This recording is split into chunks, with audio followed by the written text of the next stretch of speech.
ऋग्वैदिक काल में 3 और वर्ग का नाम मिलता है। दास, दस्यु और पणि। ऋग्वैदिक काल में 3 है, दास, दस्यु और पणि। आगे चलकर दास स्लेव के रूप में इस्तेमाल होते हैं, लेकिन इस पीरियड में स्लेव अर्थ में नहीं है। इस समय के दास के बारे में कहा गया है कि वो लोग दुर्गों में रहते हैं, पूर्व में रहते हैं, धनी लोग हैं, काले रंग के हैं, नाक चपटी है, लिंग पूजक है।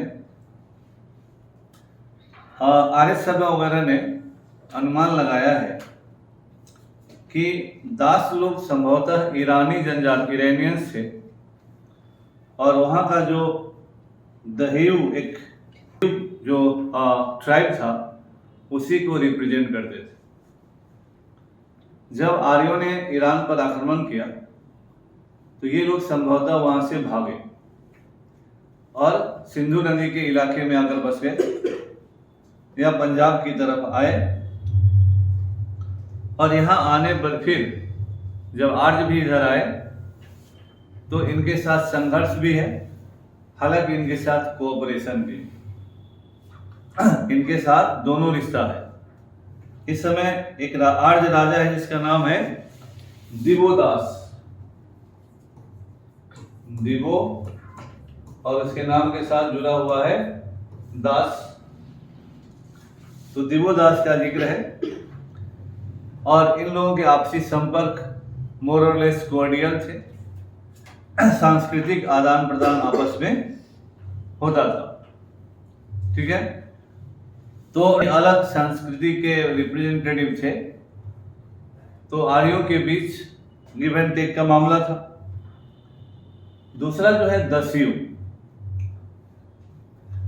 दस्यु के बारे में भी लोग इसी तरह की बात करते हैं, और ऋग्वेद में दस्यु के साथ संबंध इनके बहुत ज्यादा दुश्मनी वाले, इनिमिकल है, और ऋग्वेद में बार बार दस्यु हत्या का जिक्र है ना, बार बार दस्यु को मारे जाने का जिक्र है।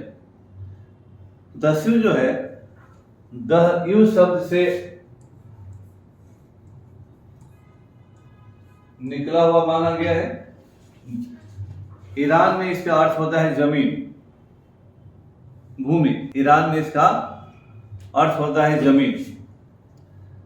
कुछ लोगों का मानना है कि दस्यु आर्यों के प्रारंभिक समूह थे जो छोटे छोटे टोलियों में भारत की तरफ आ गए,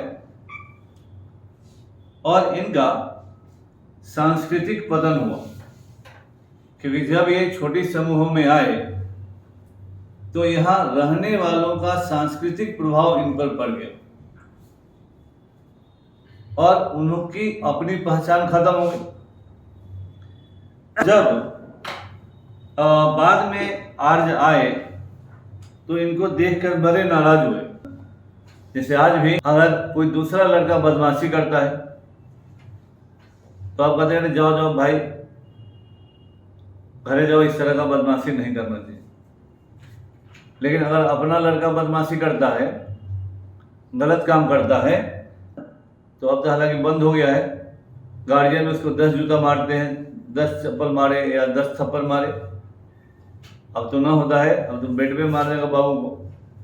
लेकिन नॉर्मली क्या होता है, जो एकदम क्लोज रिश्ते अपना आदमी होता है, अगर वो निर्धारित चीजों का उल्लंघन करता है तो आपका गुस्सा ज्यादा होगा, तो उसके प्रति आपकी प्रतिक्रिया ज्यादा हिंसात्मक हो जाएगी कि तू भी ऐसे बदल गया, तू भी बर्बाद कर दिया, तुम तो नामे डुबा दिया।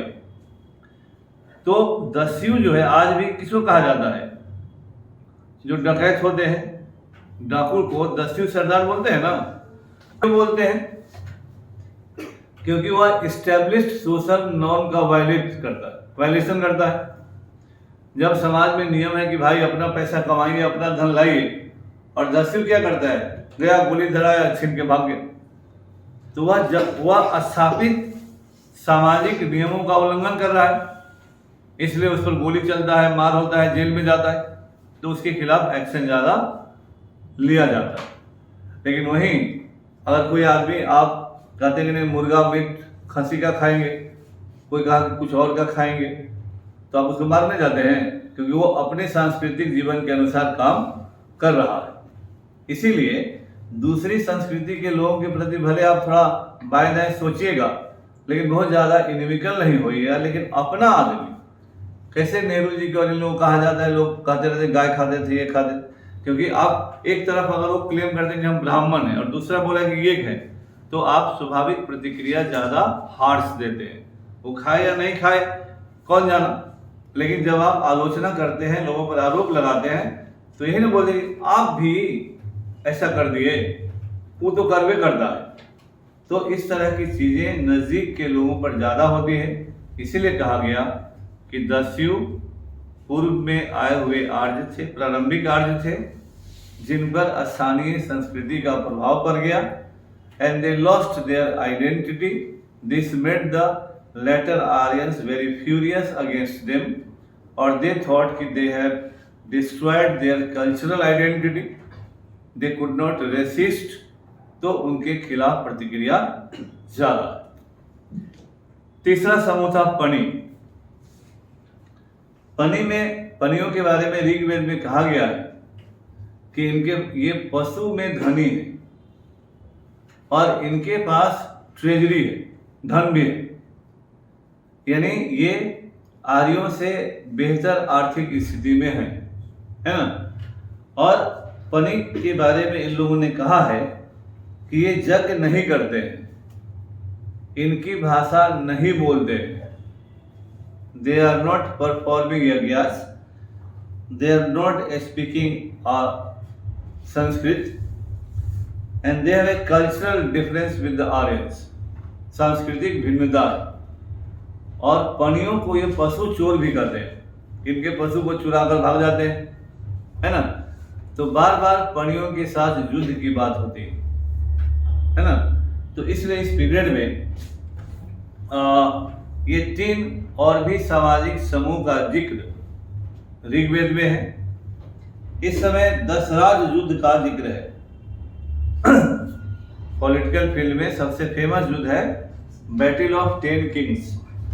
हालांकि जो भी प्रमाण है उसके अनुसार इसमें 10 से ज़्यादा राजाओं ने भाग लिया और आर्यों के साथ अनार्य राजा भी एक साथ रहे हैं। तो यह आर्य अनार्य युद्ध नहीं है, बल्कि 2 समूहों के लिए वर्चस्व का युद्ध है। और एक थ्योरी यही है कि रावी नदी के जल के बंटवारे के लिए या रावी नदी के जल पर किसका अधिकार है, इसी पर ये विश्वामित्र वर्सेज वशिष्ठ के कुलों के बीच युद्ध हुआ, है ना।